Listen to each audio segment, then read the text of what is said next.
aminareo hatrany ry havako. Ny fahasoavana avy amin'Andriamanitra rehetra Jesosy Kristy tompontsika. Amen. Hivavaka ary isika. Misaotra anao izay ry Tompo Raina izay eny an-danitra. Tratra izao no ely izao.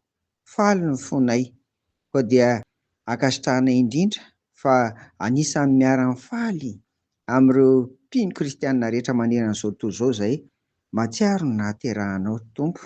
Voninahitra ho anao. Amin'ny anaran'i Jesosy. Amen. Araka izany ry havako dia arabaina ianao fa tratra izao noely taona 2024 izao.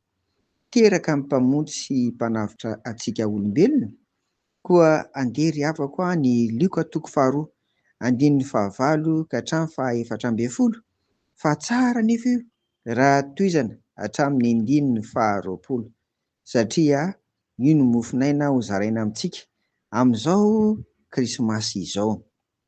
Iray amin'ireo soratra masina voalahatra ho vakiana an'io ry havana io, ary ato anatin'ny baiboly dia Lioka irery no mitantara an'ity famangin'ny mpiandry an' Jesosy teraka ity, raha ny famangin'ny Maky kosa no ambaran'i Matio.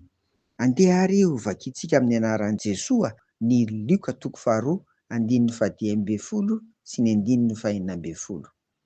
Ary tamin'izany rehefa niala teo aminy ireo anjely ireo ka nakany an-danitra, dia niresaka ireo lehilahy mpiandry ka nanao hoe: andeha isika hankany Betlehema ka hizaha ny zavatra voatonga izany izay nampahafantary ny Tompo antsika.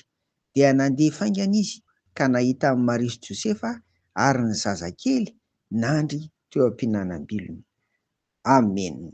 Ny tianambary eto ry havako dia ny fitadiavan'ireto mpiandry reto ny toerana naterahan'ny Tompo tao anatin'ny alina.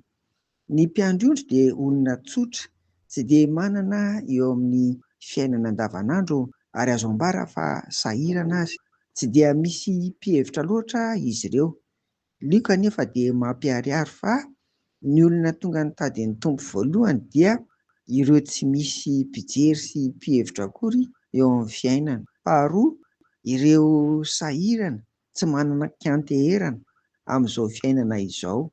Ary fahatelo, ireo nataon'ny mpiara-monina anjolom-bala satria ny asa fiandrasan'ondry dia tsy hitakiana fahaizana mampahalalana na diplaoma loatra. Matetika ry havana, ny olona tsy rototra amin'ny fivavahana dia ireo izay mihevitra ny tenany fa manana ny ampy, milamina ny fiainany, azon'izay iriny. Tena tsara daholo izany, fa mety ho ratsy ao anatin'izay koa anefa dia mety misy ny manana fire-ariana. Feno fire-ariana ny fony ry havako. Tsy hitady an'i Jesosy mihitsy ny olona tahaka izany.